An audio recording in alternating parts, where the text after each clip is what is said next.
time there was a hope that after a solution or any sort of treaty or agreement the thing will end and finally settle. But here there is a lot of confusion that how these things are going to be.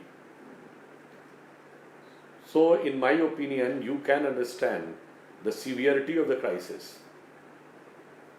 But one more thing is, whenever there is a problem comes, challenge comes, the opportunity is also very much there. I would just like to remind, when we were a student, in 1991, there was a huge crisis in the universities came. When the Mandal agitation and the Ram Janmabhoomi movement, the sessions have got delayed. And in the early 90s, when we passed out, the economy was in a very bad shape, the worst situation. The gold reserves had been mortgaged. The growth rate was lowest. But what happened? After that, a new economic policy was introduced, and that subsequently led to a new era in the economic development of India, and India's authority and position has been established with a new prestige by the end of the decade of 1990s. तो उस समय जो हमें बहुत एक डर लग रहा था कि क्या होगा, and when we passed out, the situation was very bad. There was no good jobs in the government sector, there was no good job in the private sector, because the entire economy was down. But अब आपने देखा, the rise of India started after that. So what I want to say, that whenever there is a problem, there is an opportunity to it. What I am able to read, most of the students, ज़्यादातर छात्र यही जानना चाह रहे हैं कि exams के बारे में क्या होगा. तो मैं सिर्फ ये कहना चाहता हूँ कि देखिए, जो स्कूल्स के एग्ज़ाम्स हैं, क्लास 8 तक के एग्ज़ाम्स को एग्जेम्प्ट किया गया है, क्योंकि इन एग्ज़ाम्स के नंबर कभी आपके लॉन्ग टर्म में कैरियर में नहीं जोड़ते हैं. और इसमें भी एक महत्वपूर्ण बात यह है कि ये डिसीजन सरकार के स्तर पर लिया गया. किसी इंडिविजुअल कॉलेज या स्कूल कोई अथॉरिटी नहीं थी कि वो ये तय कर सके कि एग्ज़ाम होगा या नहीं होगा, क्योंकि एग्ज़ाम्स कैसे होंगे, कब होंगे, किस डेट में होंगे, ये इंडिविजुअल इंस्टीट्यूशंस तय कर सकते हैं. बट एग्ज़ाम होगा या एग्ज़ाम के बगैर ही पास कर दिया जाएगा, ये डिसीजन सरकार के लेवल पे हुआ था. और यहाँ पर भी जो भी डिसीजन होगा वो एक नेशनल लेवल पे होगा, विच will be equally applicable to all the universities. Or being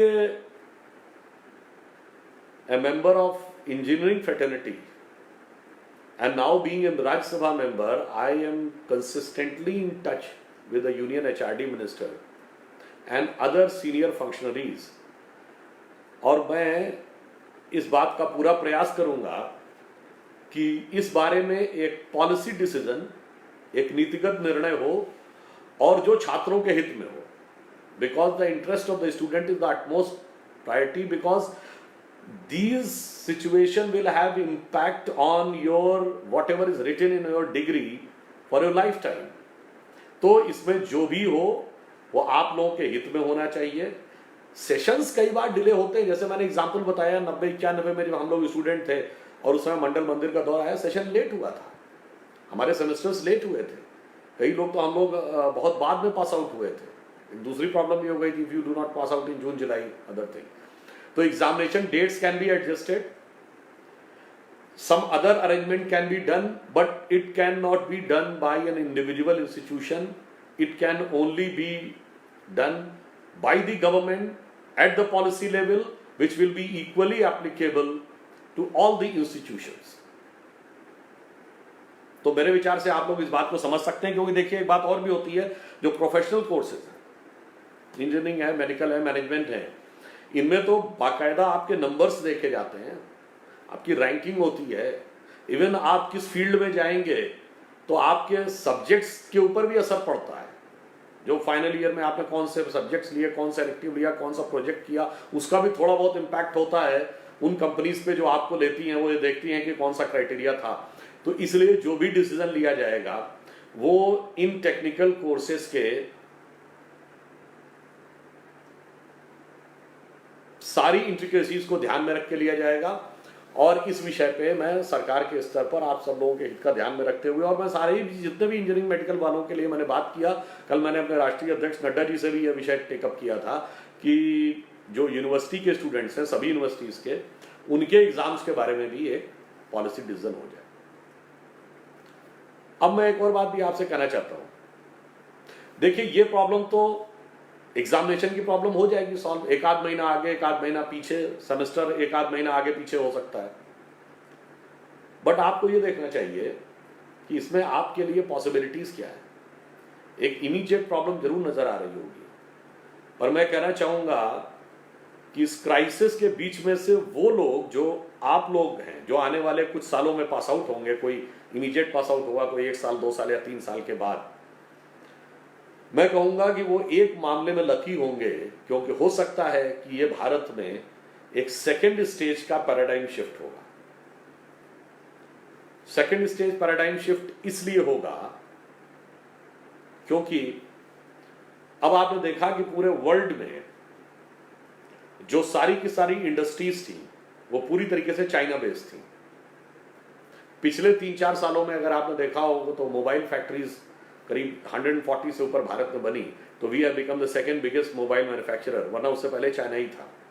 अब definitely there are 2 things, one Chinese economy saturation पे है, दूसरा इस प्रक्रिया के द्वारा चाइना के बारे में जो confidence rest of the world का है वो स्लाइटली शेकन हुआ है।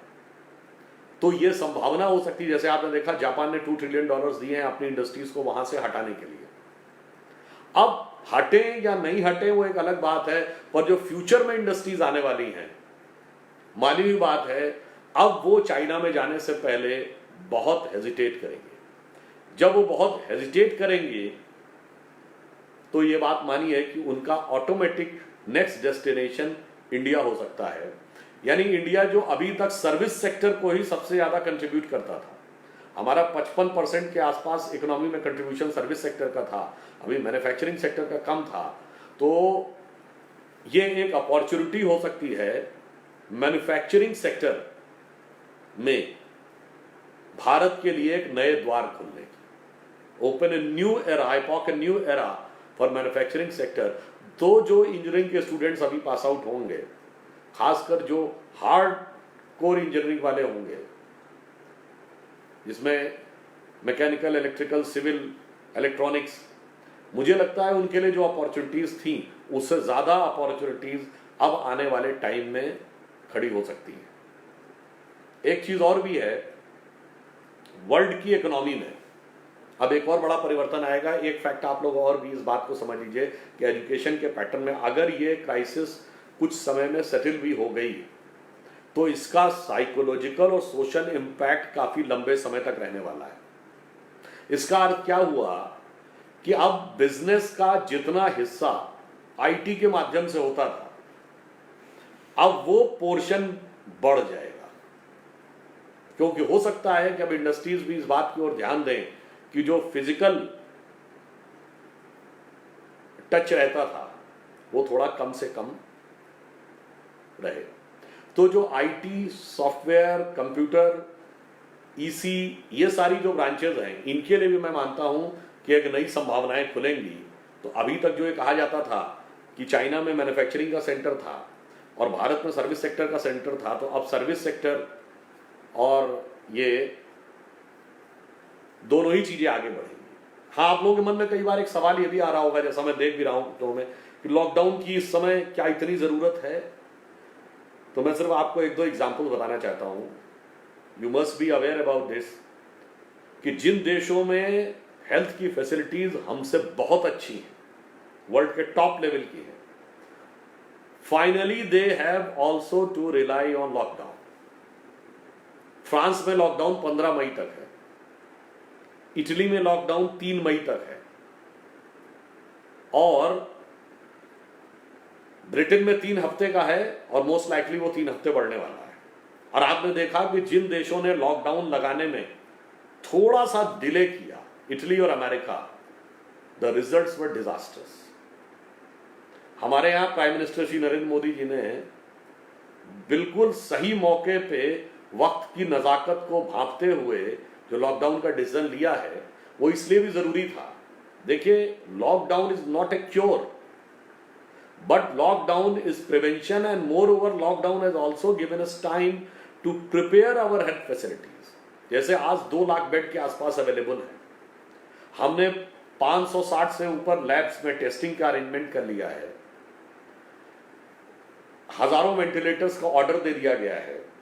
यानी अब जब फेज्ड मैनर में लॉकडाउन को धीरे धीरे हटाया जाएगा, तो यदि एक्सपेंशन ऑफ डिजीज भी होता है तो पहले तो हम उस कर्व को फ्लैटन करेंगे, और फ्लैटन करने के बाद भी जो नंबर है वो ज्यादा भी होगा, तो we will be equipped with all medical resources and medical infrastructure to cope up with that. अगर हमने ये नहीं किया होता तो आप सब लोगों ने देखा होगा कि एक्सट्रापोलेशन कर्व के हिसाब से इस समय तक कम से कम 10 लाख लोग अफेक्टेड होते, और इतने तो हमारे पास मेडिकल रिसोर्सेज नहीं है कि इतने बड़े देश में हम 10 लाख लोग यदि डायरेक्टली अफेक्टेड हो जाते तो हम कैसे उनको टेकअप करते।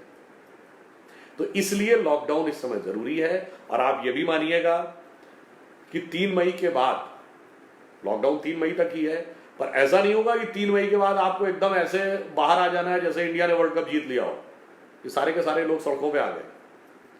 तो वो ना होकर चरणबद्ध तरीके से, यानी फेस मैनर में, यानी होगा कि 50% चीजें फिर ओपन की जाएंगी नेक्स्ट स्टेज पे, और तो फिर 1-2-3 हफ्ते में धीरे धीरे चीजें नॉर्मलाइज होने की तरफ बढ़ेंगी।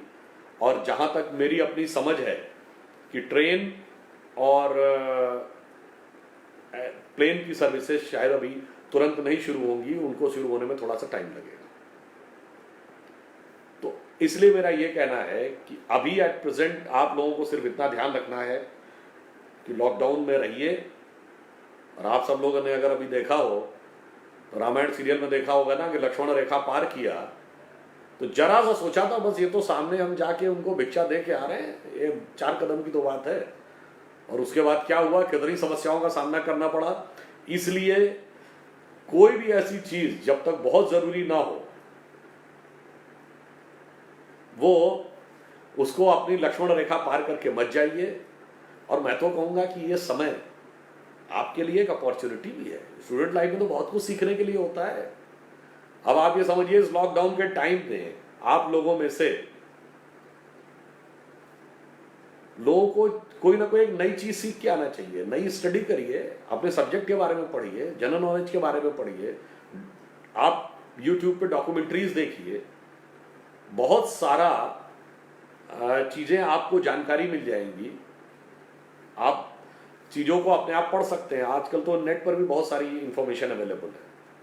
बहुत से आपने अपने कोर्स की सिलेबस की बुक्स के उतने डिटेल्स में शायद नहीं गए होंगे, इस समय आप जा सकते हैं।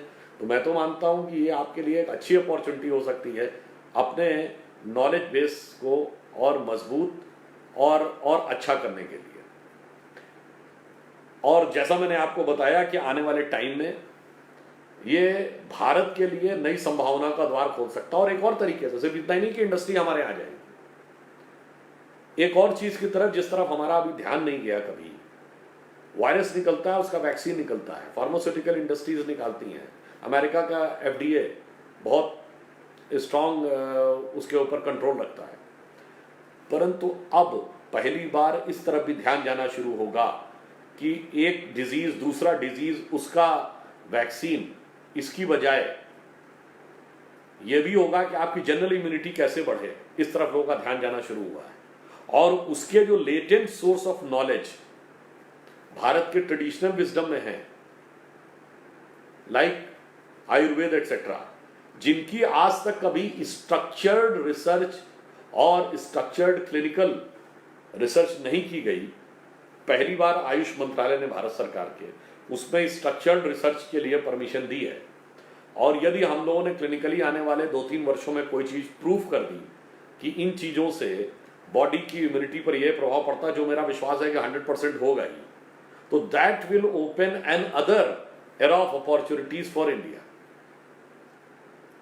इसलिए मेरा मानना है कि be it a core engineering subjects, be it heavy engineering subjects, be it a software technology subject, be it a medical science, Bharat में एक नई संभावनाएं उभर सकती हैं और आप सभी लोग जो इस समय छात्र हैं वो सारे के सारे लोग उन सारी संभावनाओं को प्रयोग करने वाले हो सकते हैं। मैं मानता हूं अगर आप लोग इस क्राइसिस को बहुत सही ढंग से आगे निकलने में सफल हो गए तो भारत के विश्व में नई ऊंचाई पर आने का मार्ग निश्चित रूप से प्रशस्त होगा ना। एक बिंदु मैं दोबारा रिपीट कर देना चाहता हूं क्योंकि मैं देख रहा हूं कि बहुत से स्टूडेंट दोबारा एग्जाम्स वाली बात पूछ रहे हैं। मैं फिर रिपीट कर देना चाहता हूं, एग्जाम्स के बारे में डिसीजन इंडिविजुअल इंस्टीट्यूशंस नहीं ले सकते। जैसे क्लास 1 to 8 के बीच का डिसीजन गवर्नमेंट ने लिया, respective schools and colleges were not authorized to decide about the exams, तो उसी तरीके से एक पॉलिसी डिसीजन ही होगा which will be equally applicable to all the universities। और मैं as a member of Rajya Sabha education minister, HRD minister के touch में हूं और मैं अपनी तरफ से पूरा प्रयास करूंगा कि आप लोगों के हित में in the larger interest of the student fraternity ये एक सही डिसीजन जल्दी हो। आप ये बात मानिए, थोड़ा बहुत आगे पीछे चलता है, एग्जाम्स एक आध महीना आगे पीछे हो सकते हैं, सेमेस्टर एक आध महीना आगे पीछे हो सकता है, एग्जाम का कोई स्वरूप बदल सकता है, कुछ डिफर किया जा सकता है, कुछ बाद में कुछ भी प्रोसेस किया जा सकता है, पर वो सारा का सारा प्रोसेस इन प्रिंसिपल होगा। क्योंकि जब आप मार्केट में जाएंगे तो सारी यूनिवर्सिटीज की डिग्री होगी ना, तो एक यूनिवर्सिटी उसमें किसी पिक्यूलियर स्टेट में नहीं हो सकती, वही चीज होगी जो सारी की सारी यूनिवर्सिटीज पे लागू होगी। और वो सिर्फ उत्तर प्रदेश का ही विषय नहीं है, वो पूरे देश का विषय रहेगा कि देश की सभी यूनिवर्सिटीज के बारे में वो सारी बातें लागू रहेंगी। हाँ, एक पॉइंट मैं और कहना चाहूंगा, इस समय आप लोग अगर देख रहे हो तो इस लड़ाई में सबसे ज्यादा कौन लोग लड़ रहे हैं?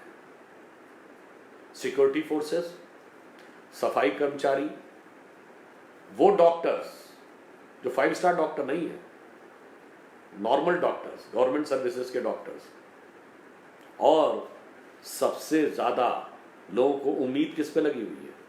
रिसर्च साइंटिस्ट से कि कब वैक्सीन निकालेंगे। इसका अर्थ क्या हुआ? अगर आप गौर से देखें तो ये तो सारे वो जॉब थे जो कोई कभी उसमें जाना ही नहीं चाहता था। आज कितने लोग हायर एजुकेशन और रिसर्च में जाना चाहते हैं? बहुत कम। कितने लोग रिमोट एरिया में मेडिकल प्रोफेशन को अडॉप्ट करना चाहते हैं? कितने लोग सिक्योरिटी फोर्सेस में जाना चाहते हैं? सफाई कर्मचारी बनने वाली बात तो अलग ही छोड़ दीजिए। तो कहीं ना कहीं नेचर हमको यह भी याद दिला रही है कि जिन जॉब्स को हम अपनी प्रायोरिटी में सबसे पीछे रख दिए थे, ईमानदारी की बात है, सबसे प्राइम प्रायोरिटी के वही जॉब्स हैं। बाकी सारा मीडिया, एंटरटेनमेंट, स्पोर्ट्स, ये सारी चीजें एडिशनल हैं, परंतु साइंस, रिसर्च, मेडिकल प्रोफेशन और सिक्योरिटी, इनकी जो एक प्राइम सुप्रीमेसी है वो इस समय दिखाई पड़ रही है। तो ये कहीं ना कहीं हमारी एक साइकोलॉजी में भी एक हमें सोचना चाहिए, एक बदलाव लाना चाहिए कि जो कोर सब्जेक्ट्स होते थे उनकी तरफ हमारे यूथ का ध्यान अधिक होना चाहिए, क्योंकि अल्टीमेटली कंट्री को लीड वही करते हैं जो रिसर्च में, सिक्योरिटी में, मेडिकल फैसिलिटीज में आगे निकलते हैं। बाकी सारी बातें ऑटोमेटिक फॉलो अप करती हुई आ जाती हैं। अगर आप ये भी माने कि ये किस तरीके से लैब में से निकला या मार्केट में से आया, वो एक डिबेटेबल इशू है, पर अगर ये मान भी लिया जाए कि लैब में रिसर्च हो रहा था, तो फाइनली ये लैब में रिसर्च इसीलिए तो करवाई जा रही थी कि नई टेक्नोलॉजी, नई जानकारी मिले और ताकि उसके बेस के ऊपर नई मेडिसिन और अन्य चीजों को फाइंड आउट किया जा सके। तो मेरा सिर्फ आप लोगों से यही कहना है कि इस समय के टाइम में आप पूरी तरीके से अपने को घर में कन्फाइन रखिए, समय का यूज नॉलेज के नए डायमेंशंस को समझने में करिए। अगर अपने सब्जेक्ट के अलावा कोई दूसरी चीजें भी पढ़ सकते हो तो उनको भी देखिए, उन्हें भी स्टडी करने का प्रयास करिए। एग्जाम्स के बारे में आश्वस्त रहिए, सरकार पूरी संवेदनशीलता के साथ, पूरी सेंसिटिविटी के साथ आपके हित में डिसीजन लेगी और जो भी डिसीजन होगा वो पॉलिसी लेवल पे होगा। तीसरी बात, आप ये देखिए कि इस गहरी अंधकार की रात के आगे एक अच्छे सवेरे की संभावनाएं भी हो सकती हैं। उसके लिए अपने को प्रिपेयर करिए और इस बारे में आश्वस्त रहिए कि इस चुनौती में से भी भारत उसी प्रकार से शक्तिशाली होकर निकलेगा जैसा पिछली चुनौतियों में से निकल के आया है। मैं सिर्फ आपको याद दिलाना चाहता हूँ, सिर्फ हम जैसे मैंने 90-91 की क्राइसिस का बताया, अमेरिका दुनिया के सुपर पावर कब बना था? 1930s की मंदी के बाद, जब 40% लोग बेरोजगार हो गए थे, जब फ्रैंकलिन डी रूजवेल्ट वहां के प्रेसिडेंट बने थे। तो आप यूं समझ लीजिए कि बगैर चुनौती का सामना किए, बगैर कठिन परिस्थितियों का सामना किए किसी को भी शानदार लक्ष्य हासिल नहीं हो सकता है।